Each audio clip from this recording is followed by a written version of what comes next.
Et si jamais tu te demandes, c'est fait par Binge Audio.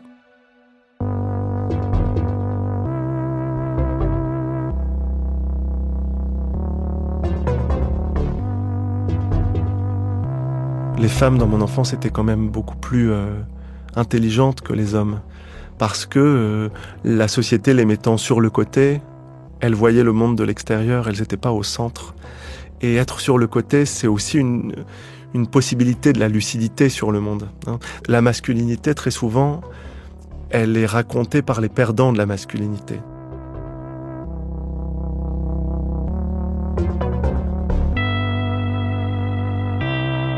Quelles sont les voies possibles pour les hommes qui ne veulent pas être un vrai dur ? Qu'est-ce que ça fait de s'arracher à son berceau natal pour enfin s'autoriser à vivre pour de vrai ?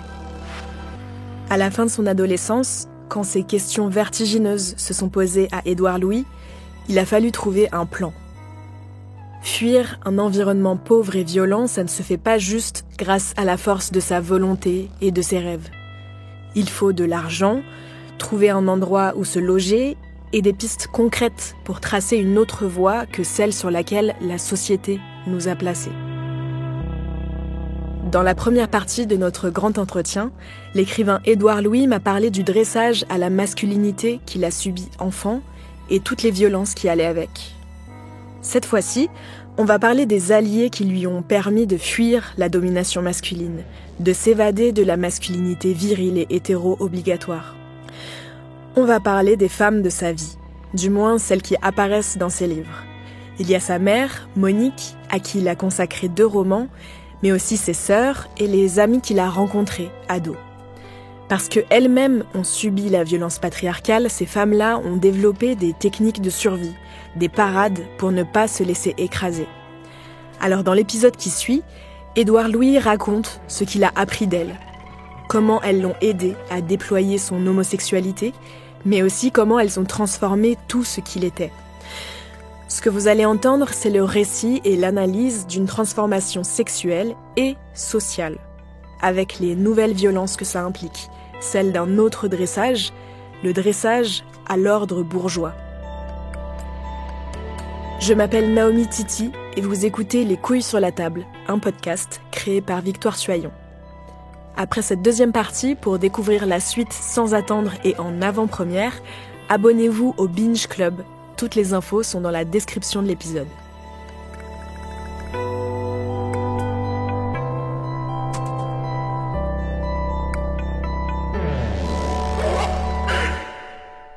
Alors dans votre famille, les femmes ont dû se construire en creux par rapport aux hommes. On a raconté comment la violence faisait partie de l'apprentissage de la masculinité. Et bien pour les femmes, apprendre à encaisser, juguler, subir cette violence, c'était dans l'ordre des choses. Oui, c'était une forme de violence quotidienne avec laquelle on devait vivre, il fallait vivre, parce qu'elle arrivait de tous les côtés, à chaque instant, qu'elle se rappelait sur les femmes. Et moi, j'ai été frappé par la façon dont les femmes de mon enfance, ma mère, ma sœur, et puis les autres femmes qui vivaient dans le village, autour de chez moi, autour de chez nous, étaient sans cesse rappelées à leur place au monde, à leur position dans le monde. Et ça s'est traduit de manière particulièrement violente pour ma mère, parce que je raconte que ma mère était quelqu'un qui, pendant des années, s'est occupé d'une famille de 7 personnes avec 5 enfants. Mon père attendait d'elle qu'elle fasse la cuisine, le ménage, qu'elle fasse les courses, qu'elle emmène les enfants à l'école, qu'elle aille chercher les enfants à l'école. Mon père voulait pas que ma mère passe le permis de conduire parce qu'il disait c'est à l'homme de conduire. Mon père voulait pas que ma mère se maquille parce qu'il disait si tu te maquilles c'est pour aller draguer d'autres hommes. Et c'est les putes qui se maquillent, c'est ce que disait mon père. Et il y avait une forme de rappel sans cesse. Oui, une forme de quotidien de la violence, mais c'est étrange la lucidité ou la non-lucidité ou la conscience ou l'absence de conscience d'une situation, c'est parfois des choses qui s'entremêlent. C'est-à-dire que ma mère avait tendance à à finir par accepter son rôle et même à penser qu'il était presque normal, parce que elle disait aussi aux autres femmes que c'est comme ça qu'elles devaient se comporter, et que ma mère, qui souffrait de la violence masculine, pouvait à d'autres moments être scandalisée si elle apprenait que une femme du village ne faisait pas la lessive pour son mari. Et donc il y avait une forme de comme ça d'acceptation, et puis quand même à plein de moments, des moments où ma mère disait ma vie est insupportable. J'avais des éclats comme ça dans mon enfance, où ma mère s'asseyait, se mettait à pleurer. Je me souviens qu'un jour, on était sur la place du village, il y avait une sorte de petite fête de kermesse, et mon père, pour amuser ses copains, avait appelé ma mère grosse vache devant d'autres personnes du village pour les faire rire et pour montrer son pouvoir aux autres. Donc mon père avait dit grosse vache comme ça, et plein de gens avaient ri. Et ma mère était rentrée à la maison, elle avait pleuré, elle avait dit j'en peux plus de cette vie. Et je voyais très peu ma mère pleurait presque jamais. Et il y avait des éclats de conscience comme ça. Et puis tout à coup, on retombait dans le quotidien où c'était de nouveau presque normal. C'était une forme d'alternance comme ça, de moments de révolte et de moments d'acceptation qui tous les deux formaient une structure qui rendait la fuite extrêmement compliquée. Dans votre 4e roman, Combat et métamorphose d'une femme, vous racontez ça, justement, cette bataille de votre mère pour se sortir de cette violence avec d'abord son premier mari et puis ensuite avec votre père, et la façon dont elle a fui cette violence. Et il y a aussi un poids qui est vraiment lié aux structures sociales qui faisait que cette violence était d'autant plus pesante sur les femmes de votre entourage. Pour planter le décor, j'aimerais donner quelques chiffres qu'on connaît assez mal, mais en France, 33% de la population vit en zone rurale, mais 47% des féminicides y sont perpétrés. Ça, c'est des statistiques d'un rapport du Sénat publié en 2021. On sait aussi qu'elles appellent très peu le 3919, le numéro qui accompagne les femmes victimes de violences. On peut expliquer du coup ces violences-là et leur prévalence dans ces milieux-là par l'isolement, la précarité, le contrôle social qui est très fort dans les petits villages où tout le monde se connaît, ou encore le manque de lieux d'accueil pour ces femmes qui subissent des violences. Et dans le cas de votre mère, il y a quand même eu quelques lueurs d'espoir avant de vraiment réussir à partir. Une de ces lueurs, c'était son amie Angélique. Est-ce que vous voulez bien nous raconter leur relation ? Oui, c'est une histoire qui est à la fois belle et triste. Donc ma mère a passé une grande partie de sa vie à la maison, justement, à s'occuper de l'espace domestique, à être assignée à l'espace domestique, pendant que mon père partait au café ou avec ses copains, décidait quand il rentrait. Le sociologue Pierre Bourdieu disait que le pouvoir, c'est toujours un pouvoir sur le temps des autres. L'ordre social, c'est un ordre temporel, c'est un ordre de tempo. Donc mon père attendait de ma mère qu'elle l'attende à la maison pendant qu'il était dehors avec ses copains. Si on mangeait sans lui parce qu'il tardait trop au café, il rentrait, il disait mais pourquoi vous m'avez pas attendu ? Le pouvoir, c'était aussi être maître du temps. Et donc ma mère était au fond assez isolée par la domination masculine, alors que mon père avait des copains, justement avait des relations. Et un jour, ma mère est devenue amie avec une femme dans le village que j'appelle Angélique dans mes livres, et qui était c'est drôle, c'était une femme qui, à ce moment-là, sortait d'une histoire d'amour qui avait mal fini. Elle était extrêmement triste. Et mes parents l'ont vue un jour sur la place du village en train de pleurer. Et ils lui ont dit « Mais qu'est-ce qui t'arrive ? Qu'est-ce qui se passe ?» Ils l'ont invitée à venir à la maison. Elle a raconté son histoire. Elle venait d'être quittée par un homme qu'elle aimait. Elle pensait faire sa vie avec lui. Et cette femme, la particularité qu'elle avait, c'est qu'elle appartenait pas au même monde que nous, pas au même milieu social que nous dans le village. Elle travaillait pour la commune, en fait. Elle était fonctionnaire de la commune. Elle avait fait quelques études, elle avait vécu en ville. Elle avait un langage qui était assez différent du nôtre, des manières de s'habiller qui étaient plus privilégiées, plus bourgeoises. Et c'est quelque chose qui n'arrivait jamais. C'est-à-dire, dans le monde de mon enfance, dans le village, les hiérarchies sociales étaient extrêmement forte, était absolument sacrée, enfin d'ailleurs comme ailleurs, sauf dans l'homosexualité, on en reparlera. Jamais un ouvrier ne serait allé dîner chez le pharmacien du village, le maire n'était pas copain avec les gens qui vivaient des aides sociales, enfin il y avait une forme de système hiérarchique social extrêmement grand. Et là, tout à coup, cette femme, parce qu'elle était triste et parce qu'elle était en dépression, c'est comme si sa condition psychologique avait transformé les conditions sociologiques normales. Et tout à coup, ma mère, au contact de cette femme, a trouvé une alliée, a trouvé une autre femme avec laquelle elle pourrait fuir mon père. Notamment parce que tout simplement cette femme avait un permis de conduire, ce que ma mère n'avait pas parce que mon père disait que c'était pas aux femmes de conduire, que ça servait à rien puisque lui conduisait, donc ma mère en avait pas besoin, c'est ce qu'il répétait. Et ma mère a pu partir en voiture avec cette femme. Elle partait à la mer, elle partait à la montagne quelques jours, elles allaient prendre un verre dans un bar. Et ma mère a vu cette femme comme la possibilité d'une amitié transformatrice, et donc non seulement d'une transformation par une forme de relation entre deux femmes, et aussi une transformation sociale, puisque ma mère, petit à petit, s'est mise à imiter cette femme, à manger la même chose qu'elle. Je me souviens qu'elle venait à la maison et elle prenait pour l'apéro du houmous ou des tomates cerises. Alors moi, je me souviens que quand j'étais enfant, d'avoir vu quelqu'un qui mangeait des choses comme ça, qu'on n'avait jamais mangé, qui apparaissaient comme des produits d'un autre monde, comme manger, je sais pas, du tofu, ou manger du boulgour, ou une espèce de nourriture comme ça qui apparaissait comme des nourritures de classe. Moi, le houmous, je savais même pas que ça existait, je l'ai découvert très tardivement. C'est des nourritures qui coûtent cher, c'est des petites nourritures, pas des nourritures qui calent, c'est pas comme des pâtes, des frites, des pommes de terre, les choses qu'on mange quand on n'a pas beaucoup d'argent parce que ça doit tenir au corps. Et au fond, ma mère a commencé à imiter cette femme, à s'habiller comme elle, à utiliser des tournures de phrases comme elle, cette femme qui lisait un peu de livres, qui allait à des concerts, qui allait à des concerts de variété, mais qui allait à Amiens ou à Paris pour écouter de la musique. Et ma mère a vu dans cette femme la possibilité d'une fuite. Et je raconte cette histoire de deux femmes comme ça qui, par leur rencontre, vont échapper toutes les deux à leur rapport à la masculinité, d'ailleurs de façon différente. Une femme qui avait subi un chagrin d'amour et puis une femme qui subissait, elle, une violence autre et plus forte, qui était celle de la domination masculine au quotidien. Et toutes les deux, elles ont fui. Mais un jour, cette femme a cessé d'être triste. Elle a cessé d'être déprimée du chagrin d'amour. Et ce jour-là, c'est comme si elle s'était réveillée et elle a cessé de venir nous voir du jour au lendemain. Et ma mère essayait d'aller la voir. Elle avait été avec elle tous les jours pendant 2 ou 3 ans. Et tout à coup, elle répondait plus au téléphone. Et ma mère disait, mais je comprends pas, qu'est-ce qui se passe? Je me souviens de ma mère totalement abattue, totalement détruite. Et j'étais allé voir cette femme, parce que moi je l'aimais beaucoup aussi. Et je lui ai dit, pourquoi tu es partie? Et pourquoi tu réponds plus? Et elle m'avait dit, parce que je supporte pas ce monde. Je supporte pas les manières de parler chez tes parents. Je supporte pas la présence de la télévision en permanence. Je supporte pas les blagues de ton père sur les femmes ou sur les Noirs et les Arabes. Je supporte plus ce monde-là. Et en fait, sa blessure psychologique, la dépression, avait rendu possible une relation qui tout à coup a été rendue impossible au moment où elle allait mieux. Ce qui a été quelque chose d'une extrême cruauté, sans doute mais qui peut-être aussi déjà a fait entreapercevoir à ma mère la possibilité d'une autre vie à ce moment-là. Peut-être que ça a planté quelque chose en elle. Elle s'est rendue compte que tout à coup, elle avait le droit d'être autre chose. Elle avait le droit de devenir quelqu'un d'autre. Elle avait le droit de vivre autre chose. Et c'était étrange comme je la voyais se transformer à une vitesse incroyable au contact de cette amitié.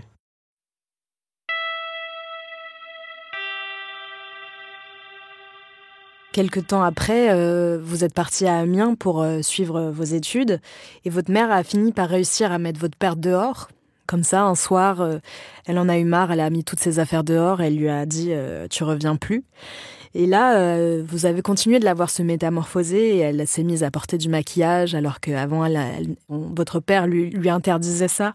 Elle s'est mise à faire des choses pour elle vraiment et ce début de fuite qu'elle avait entrepris avec cet ami s'est vraiment concrétisé. Jusqu'à ce qu'elle se mette en couple avec un autre homme qui paraissait plus aimant, moins imposant que ses 2 précédents compagnons. Et puis au bout de quelques années, il s'est révélé être violent lui aussi. Elle a dû fuir. Un soir, tandis que vous étiez à l'étranger pour le travail, elle vous appelle, elle vous demande de l'aide. Et ça, c'est le début de Monique s'évade, qui est votre 6e roman paru en 2024, toujours aux éditions du Seuil. Et c'est un livre qui est vraiment avec un rythme effréné, qu'on vit avec vous, presque en temps réel, où vous avez pour le coup une approche très matérialiste des possibilités de la fuite. Vous listez chaque étape, chaque coup de fil, chaque démarche administrative, chaque dépense à faire pour qu'elle puisse se sortir de cette situation de violence. Et vous tentez de sous-peser le prix de la liberté. Alors, est-ce que vous l'avez trouvé? J'ai tenté de le faire. J'avais la sensation que aujourd'hui la question marxiste et matérialiste était moins au centre de la discussion politique.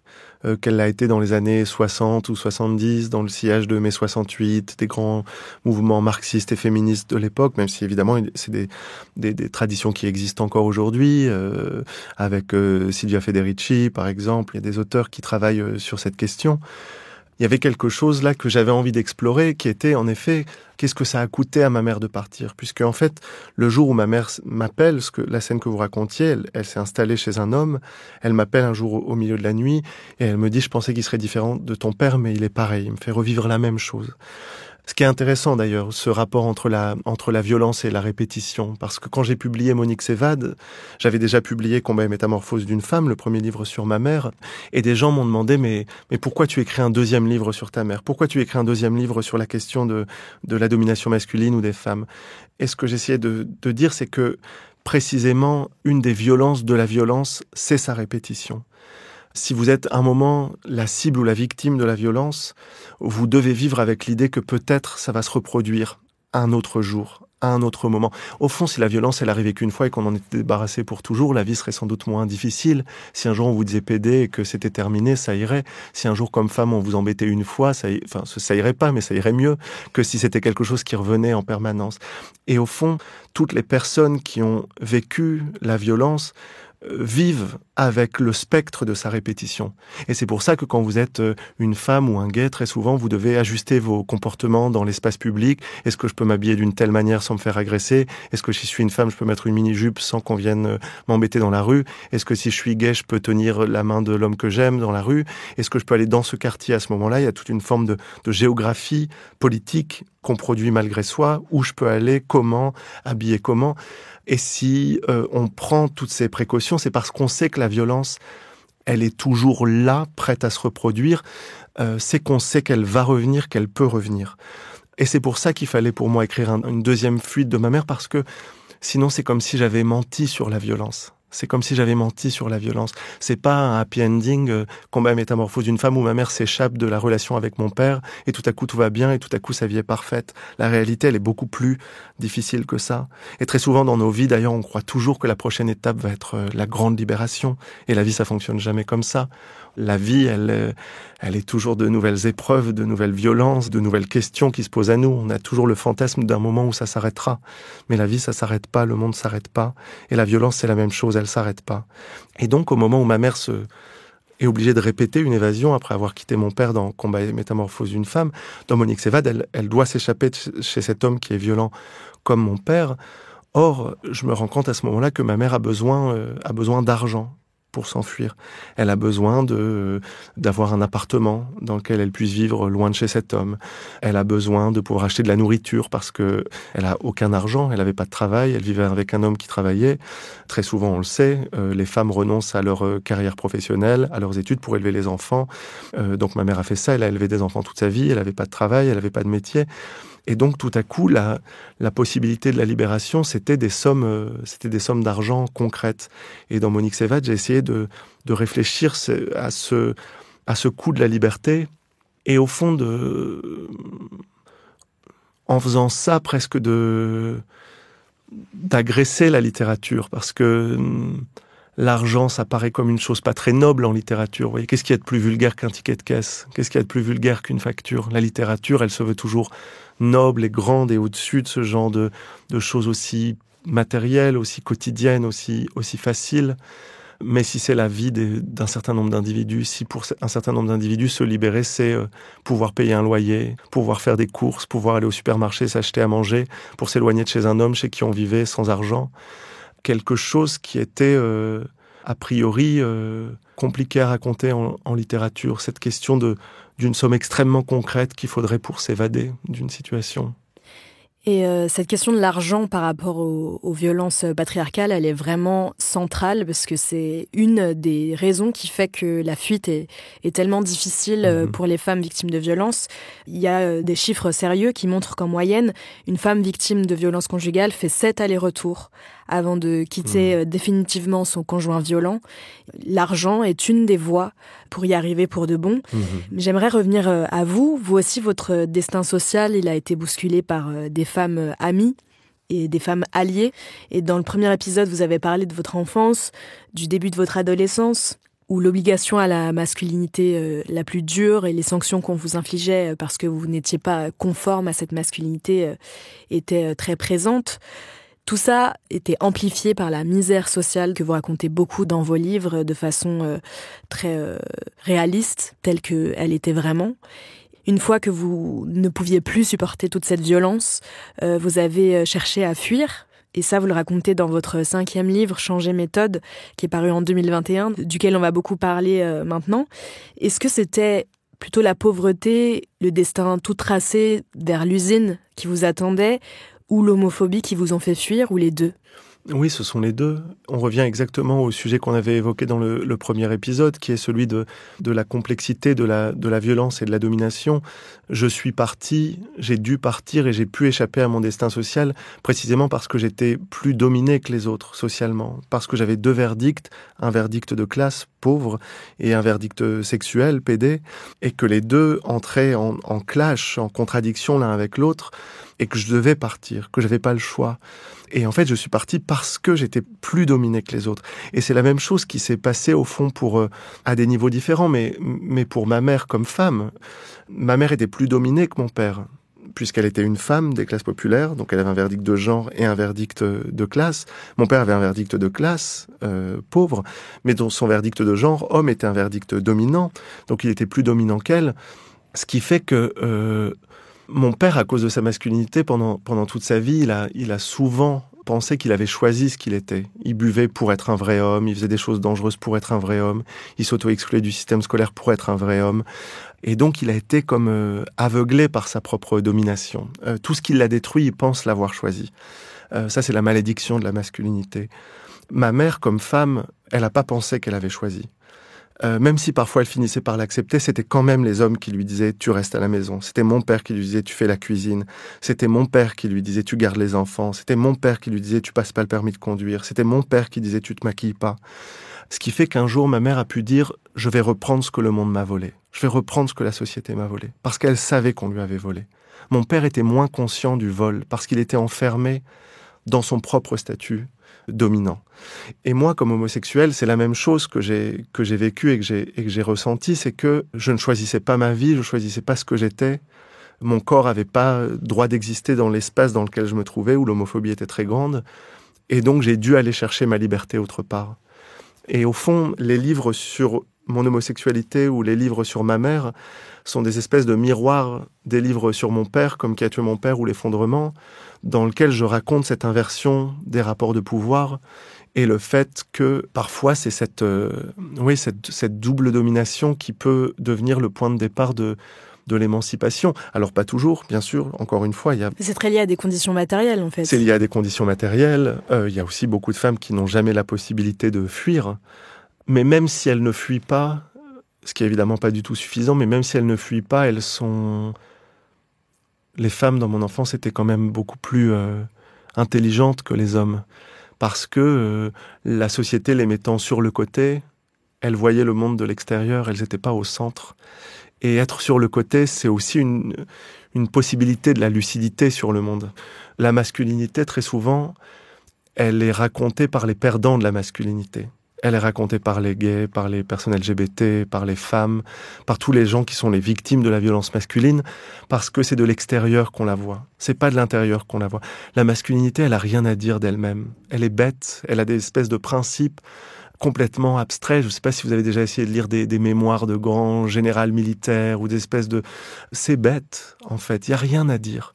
Tout se passe comme si la masculinité devait toujours se raconter de l'extérieur, parce qu'elle est trop aveugle sur son propre pouvoir. Et c'est vrai que les femmes, dans mon enfance, avaient quelque chose à dire du monde, parce qu'elles étaient mises un petit peu à l'extérieur du monde, de par leur position de femmes dans le monde. Et je les trouvais, pour cette raison-là, souvent plus intelligentes ou plus intéressantes. Je le dis pas du tout pour flatter qui que ce soit. Tous les gays vous le raconteront. Enfin, pour moi, le moment où j'étais avec des femmes, c'était un moment où je respirais tellement. C'était pourtant pas exempt de violence. Ma mère disait des choses homophobes aussi. Elle disait aussi des choses racistes. Elle était une femme des classes populaires du Nord qui votait pour le Rassemblement national. Je dis pas que tout était parfait, mais le moment où mon père partait au café avec mon frère et que je me retrouvais seul à la maison avec ma mère et avec mes sœurs, c'était un moment telles respirations quand même. C'était un moment où il y avait une pesanteur qui disparaissait, une forme de brutalité, de bêtise qui disparaissait. Ça, il n'y a pas un gay qui vous le racontera pas, je pense. C'est vraiment impossible. Et d'une autre manière, des femmes qui vous raconteront leur amitié avec des personnes LGBT, avec des hommes gays, comme une manière d'être avec des hommes sans ressentir la violence masculine. C'est pour ça qu'il y a aussi une longue tradition de convergence des luttes, là, en l'occurrence. Mes livres constituent ça aussi, quand même, des hommages à toutes ces femmes dans mon enfance et mon adolescence qui ont été des moments d'oxygène sans lesquels j'aurais totalement suffoqué de la masculinité et de la bêtise masculine.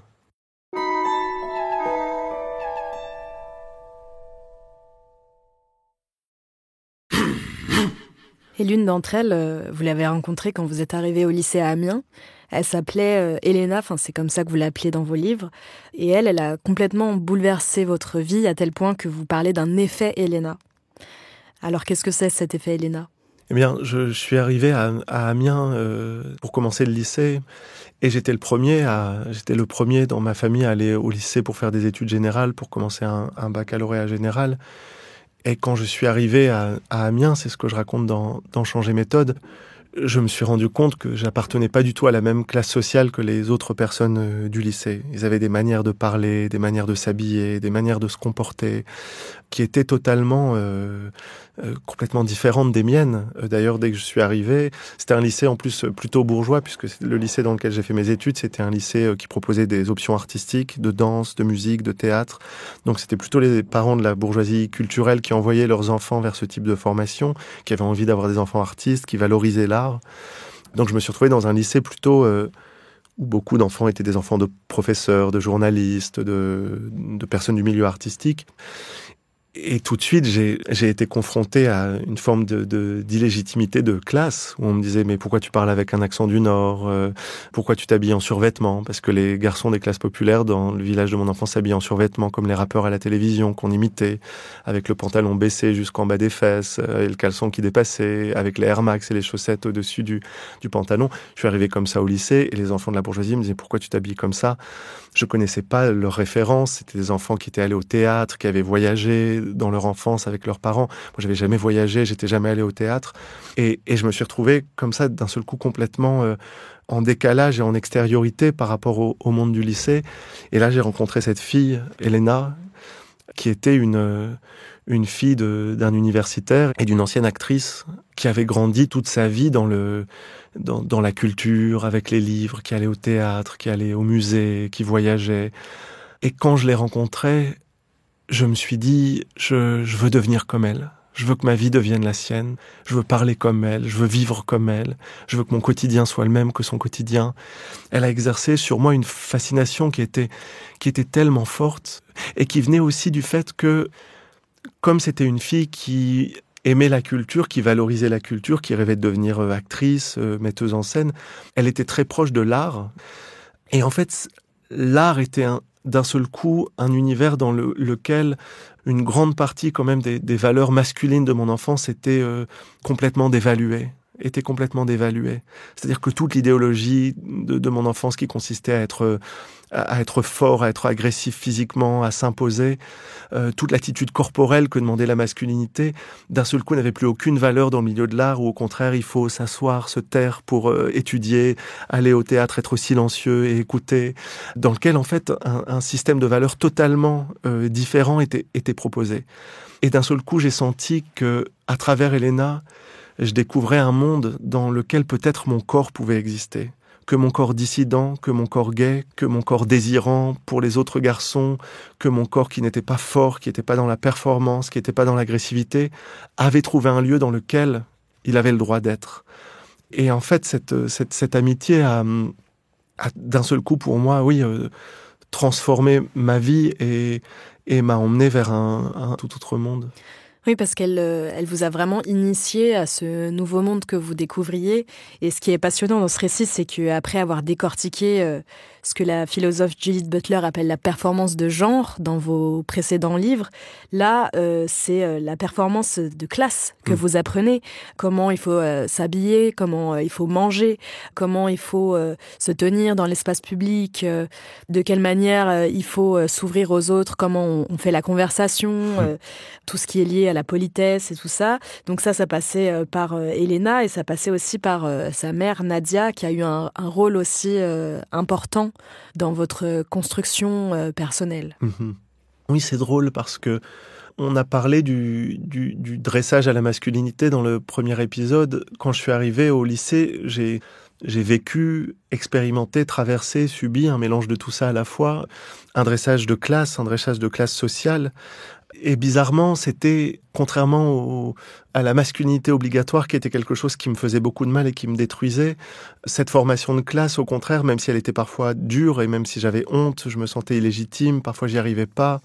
Je me souviens que je raconte dans Changer méthode que j'essayais obsessionnellement de corriger mon accent du nord de la France, donc je me mettais devant un miroir et je passais des heures à essayer de parler différemment, pour essayer de parler sans accent, pour essayer de dire le mot jaune, que j'avais beaucoup de mal à dire, parce que quand j'étais petit on disait jaune, on disait pas jaune, et ce O j'arrivais pas à le dire, et quand je disais jaune avec l'accent du nord, tout le monde se moquait de moi en disant comment il parle, c'est trop drôle.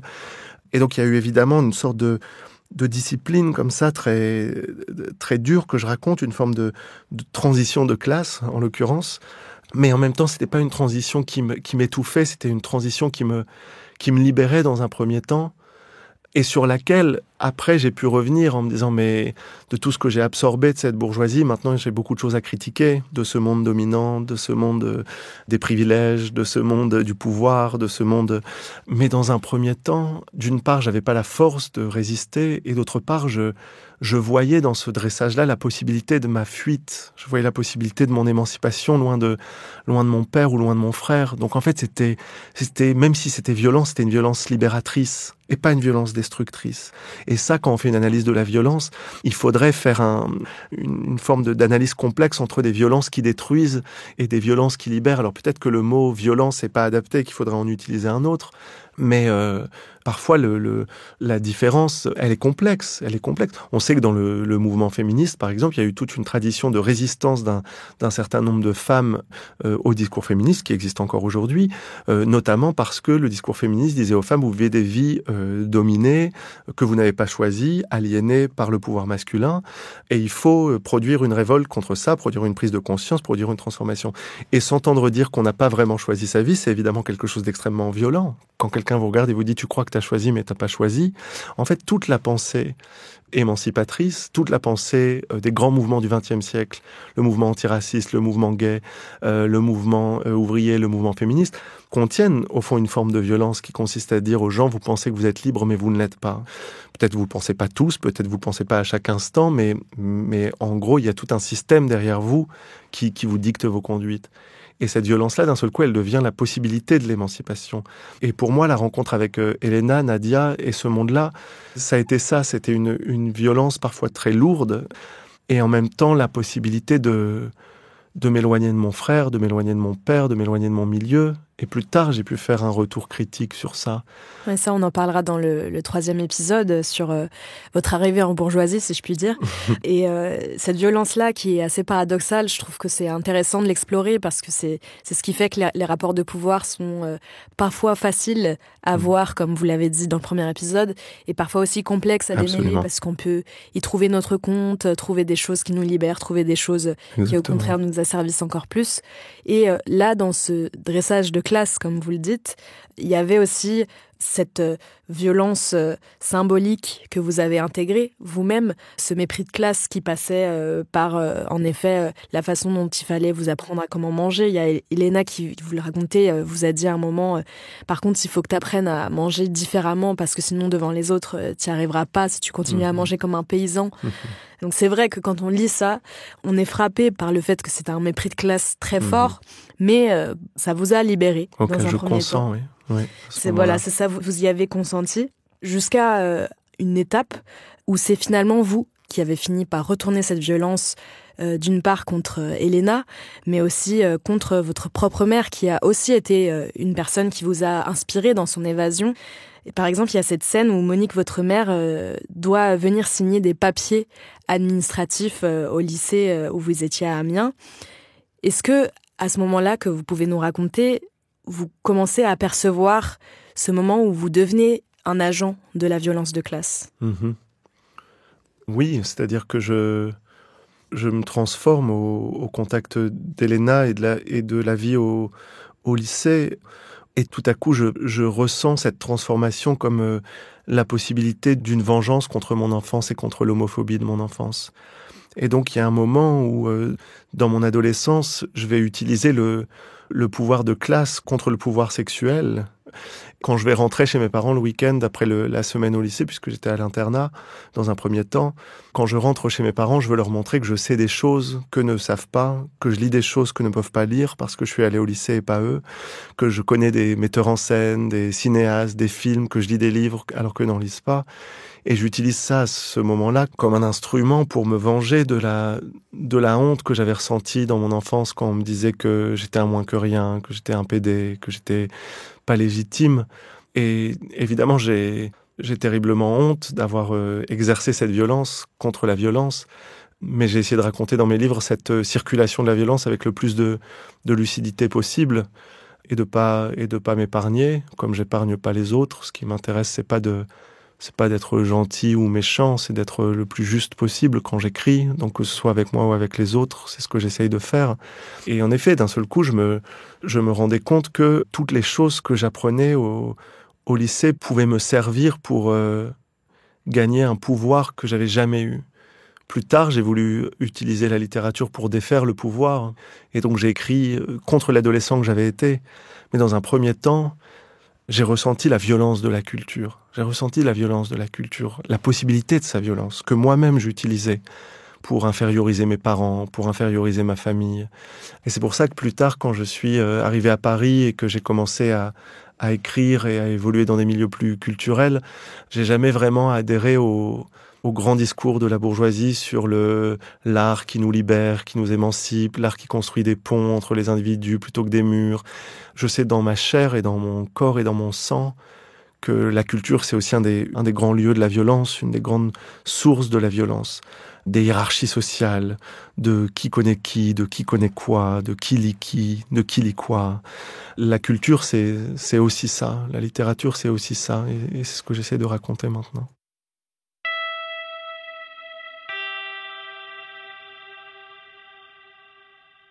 Pour moi, l'enjeu, c'était aussi de montrer la violence de classe dans toute sa complexité et dans toute sa multitude. Quand j'étais enfant, je pensais que la différence entre une classe et une autre, c'était être riche ou être pauvre. Voilà. Je pensais que nous, on était pauvres et qu'il existait dans le monde d'autres gens qui étaient des riches. Et puis, petit à petit, de par ma trajectoire sociale et de par le fait que j'ai fait des études, que je suis parti dans une ville plus grande, que je suis parti du petit village dans lequel j'avais grandi, je me suis rendu compte que la classe sociale, c'était beaucoup plus que ça. Que c'était évidemment aussi la culture qu'on possède ou qu'on possède pas. J'en avais une connaissance enfant, mais abstraite, que c'était une manière dont on s'habille ou dont on s'habille pas, que c'était qu'est-ce qu'on mange, est-ce qu'on mange plutôt du poisson et des fruits de mer ou est-ce qu'on mange plutôt de la junk food et des cheeseburgers, qu'est-ce qu'on pratique comme sport, est-ce qu'on fait du football ou est-ce qu'on fait de l'équitation ou est-ce qu'on fait du golf, est-ce qu'on fait de la musique, si on fait de la musique, est-ce qu'on fait du piano ou est-ce qu'on fait du rap, et qu'au fond, l'écart entre une classe sociale et une autre était pas bloqué par une porte, mais par 800 portes. C'est comme s'il y avait 800 portes entre une classe sociale et une autre.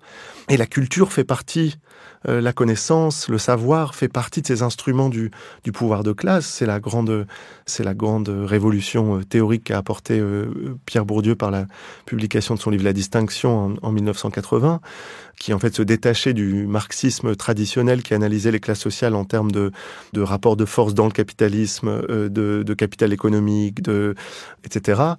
Et j'ai essayé en littérature, à travers l'histoire de ma famille, mais qui sert presque comme un laboratoire d'analyse du monde social, de montrer en fait cette extrême variété et variation du pouvoir de classe, ce qui fait aussi qu'il est tellement difficile de combattre ce pouvoir, parce que si c'était seulement une question de riche ou de pauvre, ce serait beaucoup plus simple. On irait voler l'argent, on irait saisir leur compte bancaire.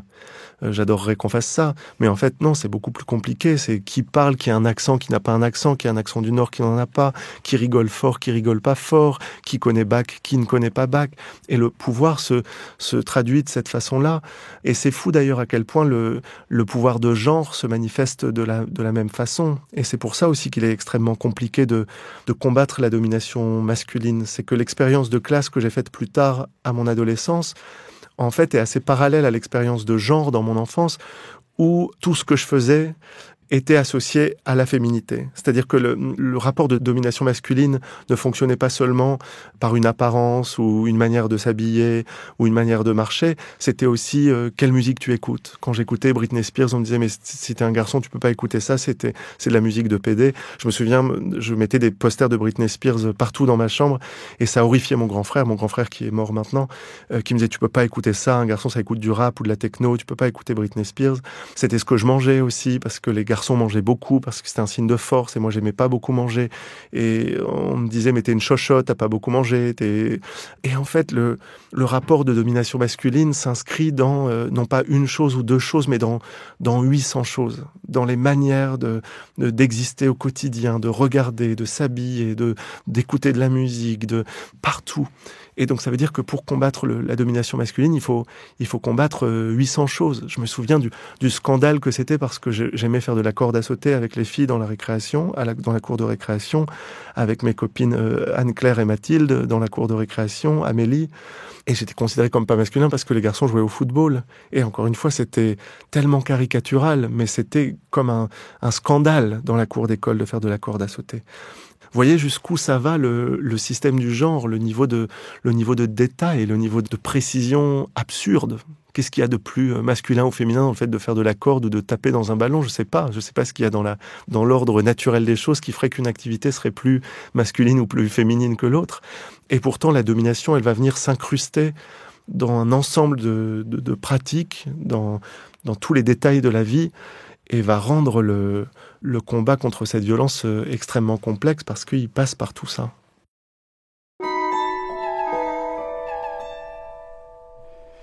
Et dans Changer méthode, vous évoquez donc Elena, mais aussi d'autres femmes, Pascale Boulnois qui était documentaliste, Stéphanie Morel, bibliothécaire, Babette qui vous a embauché pour un job étudiant d'ouvreur à la Maison de Culture d'Amiens.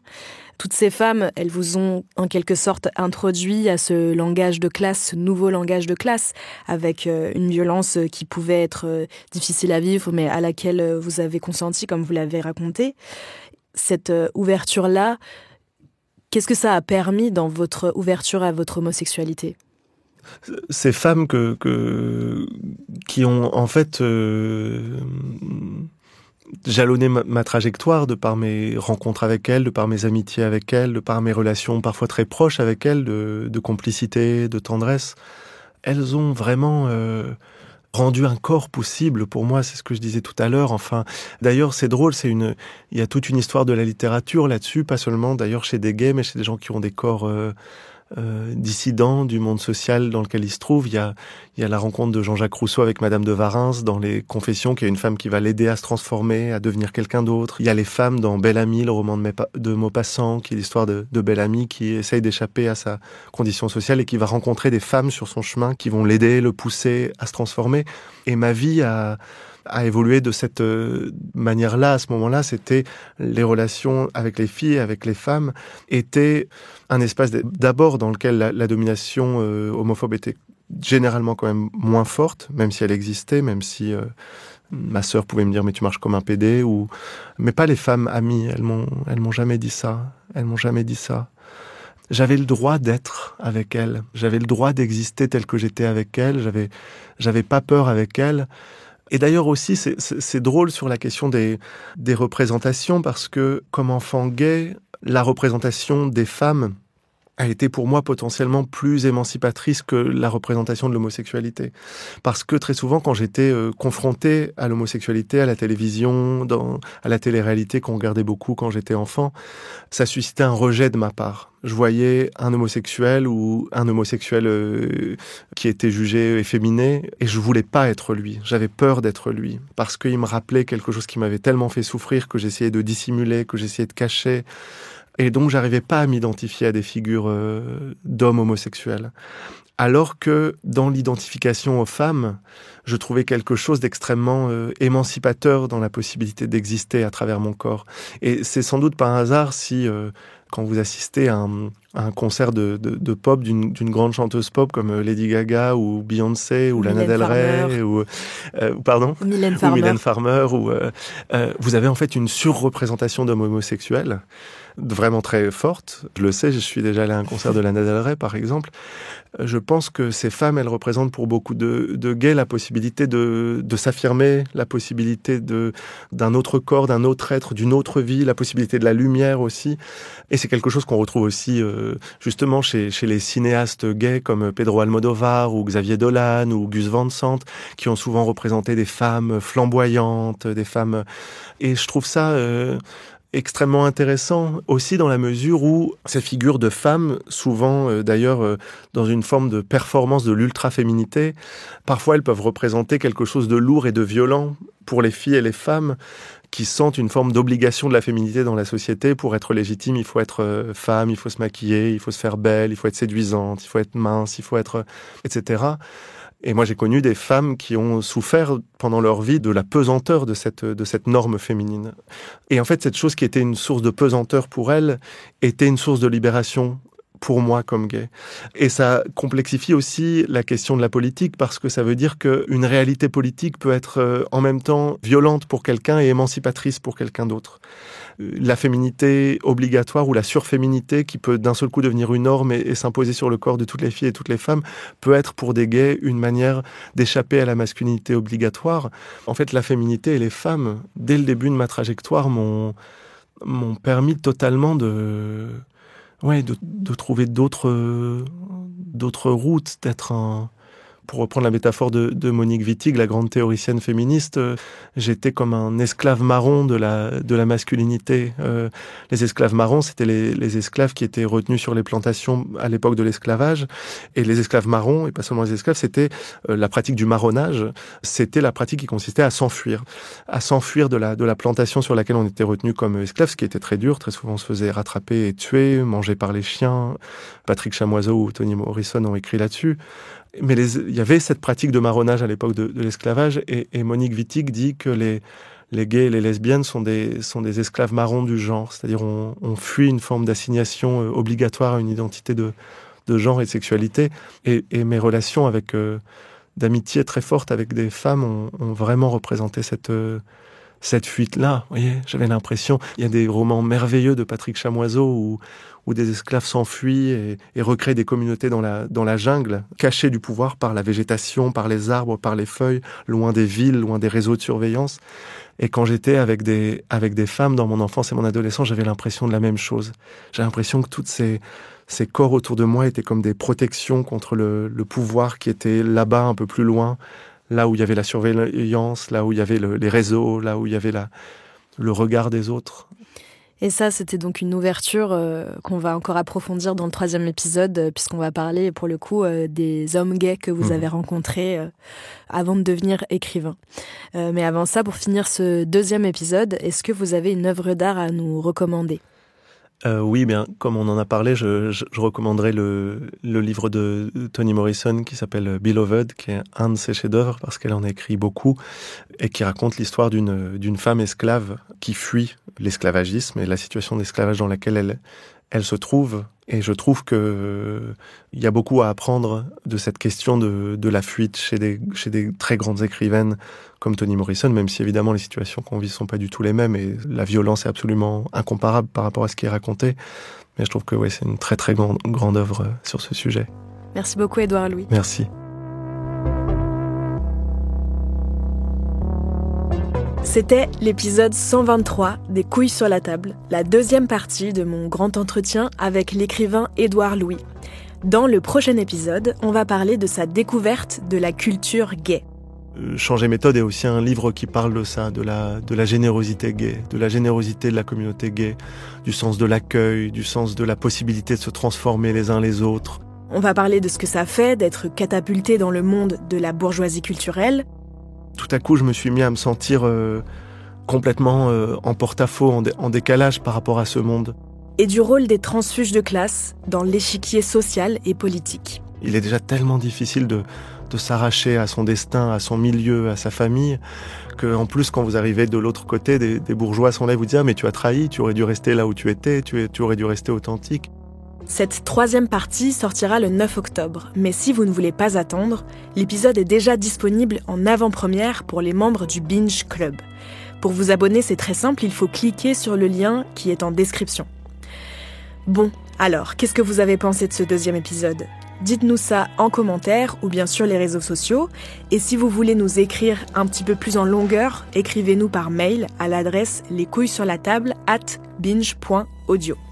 Et puis bien sûr, si vous avez aimé l'épisode, partagez-le à vos proches, mettez-nous 5 étoiles sur votre plateforme d'écoute, ça nous aidera beaucoup pour que ce travail circule.